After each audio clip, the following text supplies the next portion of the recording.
Let's talk about the biggest losers post free agency. In the winners video, we talked about the guys that the free agents left behind, the big winners. Now let's talk about the guys that the free agents joined and potentially crushed their fantasy value. Drop your biggest losers in the comments. Who will you be avoiding this fantasy season? Our first loser is Bucky Irving. Tampa Bay didn't have the biggest, flashiest free agency, but they did have a very nuanced free agency that is unfortunately a bad sign for Bucky Irving. Irving lost Rachaad White, but he gained an even bigger problem in the addition of Kenneth Gainwell, and then he also has the retention of Sean Tucker. So unfortunately, I do think he's a very clear post-free agency loser. If we're being fair to Bucky Irving, there are about 1,000 excuses that we can make for his 2025 performance because it started off just fine-ish, right? Similar to what we talked about with Emeka Egbuka, we do have to consider the fact that Tampa Bay did start off with very difficult defensive matchups. So the fact that he did score a minimum of 12 fantasy points in all of those initial games while he was healthy, and he did have a ceiling game in week 4 against Philadelphia where he had 23 fantasy points in half PPR, that's not a negative. He started off just fine, right? No issues there. But the glaring thing that I have to point out is that we can't just look at the fantasy points. We have to look at how those fantasy points came during that short time frame where he was fully healthy. He was rather mediocre, unfortunately, on the ground. He didn't have any rushing touchdowns. His fantasy value was extremely reliant on his receiving work, where he had a minimum of 4 receptions in every single game and 2 receiving touchdowns. And that ceiling game against Philadelphia, that was over 100 receiving yards.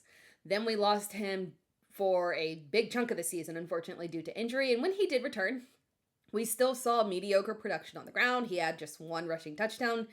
Now, when you consider the fact that Tampa Bay retained Sean Tucker, who obviously is not relevant, unfortunately, sadly, from a fantasy perspective for us 9 times out of 10, but he was sniping goal line work from Irving. And then you add in the upgrade, the clear upgrade, in my opinion, from Rachaad White to Kenneth Gainwell, who is far better overall of a back in general and a better receiving back, and more importantly, a far better pass blocker and would be the clear third down back for sure. Then we start to run into issues of, will Bucky Irving actually have enough of a workload, and will that receiving value be there to carry him through as it did before? I do unfortunately think he is ranked too highly and that his workload is not as secure as we would like to think it is, and that he is more appropriately drafted as a low-end RB2. Let me start off by saying I don't think that DK Metcalf and Michael Pittman can't peacefully coexist. I actually talked about this in the Dynasty Trade video a few weeks ago. You wouldn't think it because Metcalf is more of a tank and Pittman is, slimmer in size, but they're technically about the same size as each other, which feels a bit odd because you would want more of a speedy little slot receiver to play off of DK Metcalf, but Pittman and Metcalf actually play completely opposite roles, so they can play very well off of each other. It is a good pairing. It's a very logical pairing for Pittsburgh, so I don't hate this move. I love this for them, for sure. The problem here for us, from a fantasy perspective, is that it just exacerbates how inconsistent DK Metcalf was last season. He straight up didn't have enough targets consistently, and he was touchdown dependent. We don't want to roster a guy whose day might be 3 receptions on 4 targets for 30 yards and a touchdown. And then because Pittman will be the clear possession receiver, yeah, it'll help open things up for sure outside for DK Metcalf, and that's great. But we're still looking at a boom-bust scenario where DK is going to have the higher ceiling, right? Because he can, on just 4 receptions, he can get you 100 yards and a touchdown. Easy, right? But Pittman will likely be the more safer, consistent play with the far better floor, and he can get up there with the ceiling too, because once you get into that red zone, Pittman is a fantastic red zone target, 4 touchdowns, and Aaron Rodgers, provided he does come back, would absolutely love him. If you were frustrated with DK Metcalf's production last season, unfortunately, prepare for more frustration. I wanted to point this one out as a clear loser because I think it's very easy that people could look at this one and say, yeah, he's a loser because Monty was added, but at the same time, he can still push through as the RB1 because a lot of sentiment here that I'm seeing is David Montgomery's washed, right? And so in theory, that would mean that Woody Marks still has a shot to be the most productive back. And you could say, well, David Montgomery's role was reduced last season, and that's a sign that he's just too old, he's fallen off, but I just don't think that's the case. Monty's downturn in production wasn't that he regressed. Detroit was very vocal in saying that they were increasing Jahmyr Gibbs' role, and that's exactly what they did. Why not? Why would you not want to increase the touches for Jahmyr Gibbs? Monty was the same exact back he had been for several years now. Gibbs is just the better back, so logically, they did what made sense for their offense. Under Ben Johnson, it was a very clear split before Gibbs got there, right? And even in his rookie year, very clear split in his rookie year as well.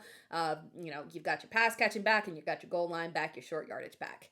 In 2024, they made a very even split, but because they leaned so heavily on running backs, we didn't really notice the aggressive change in the way that they were operating, right? Specifically for David Montgomery. They made it very even. In 2024, he still averaged the second most fantasy points in the league in the red zone. He had 49 attempts in the red zone that resulted in 12 touchdowns. 8 of those touchdowns were inside the 5. In 2025, though, he was significantly reduced. Obviously, Ben Johnson gone, changed in offensive perspective there, and the increase for Jahmyr Gibbs. Monty had just 32 attempts that resulted in 6 touchdowns in the red zone. Gibbs was up to a whopping 51 attempts. Monty will be the lead back and goal line back, more than likely here for Houston, and is statistically the better receiving back and the better blocker. So I wouldn't even say that Marks is guaranteed to be the exclusive third down back. We never saw regression in Detroit in terms of Monty's actual performance on the field. We just saw them finally commit to Gibbs being their RB1. That does not mean that Monty can't be the RB1 for Houston. And this is the second time that Houston has traded for an older back and leaned on him heavy. At best, this is a split backfield. And at worst, Woody Marks is now the new Dameon Pierce. This one is kind of obvious, but JJ McCarthy is a big loser.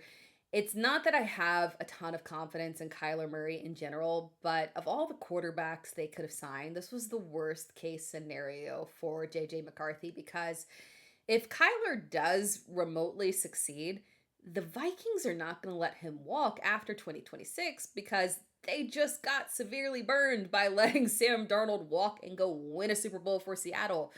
So Kyler has a very specific bar. He doesn't have to be a superstar. He just has to competently run the offense and actually hit Justin Jefferson. He's got to make the playoffs. Yep. And then that might just be a done deal, unfortunately. Mind you, that's a low bar. Making the playoffs for the Vikings is a very low bar. They were 9-8 last year. Between their defense and Kevin O'Connell's system, it is not that hard to get there. They won a game against Detroit last season at the end of the season with Max Brosmer at quarterback. Kyler will win games if he's the starter. He's just got to look decent doing it. If the Vikings had brought in someone like Kirk Cousins, that's a different story because we know that can't be the long-term solution. So perhaps they just try to have JJ McCarthy work around his issues for better long-term success, but Kyler is still very young. And again, the trauma of having, unfortunately, them being too harsh on Sam Darnold's subpar performances and letting him go, that lingers, and that affects the reality here. Kyler could be their long-term solution. JJ McCarthy has his work cut out for him. Kyler does still have to win the starting job, but in a training camp battle, he does have the edge. Now let's do a trio of losers. Cortland Sutton, Troy Franklin, RJ Harvey. Come on down, you big losers. The Broncos, unfortunately, had a very lackluster free agency at first, making us all feel safe. They lulled us into a sense of feeling nice and secure, and then they, boom, just did everything they possibly could have done to make us absolutely miserable from a fantasy perspective. The first issue was bringing back J.K. Dobbins. We heard plenty of fodder around the fact that they would be wanting to target a running back in free agency, and as all the big backs went off the market, it seemed like we might actually get RJ Harvey's RB1 season, but nope. No, yet another completely unusable backfield. J.K. Dobbins will be the lead back. He will get the most carries. He will get goal line opportunities for as long as he's healthy. But his role as a receiving option is non-existent. He will get a max of 1 reception per game. So he has no ceiling, and he has a low floor that is touchdown dependent.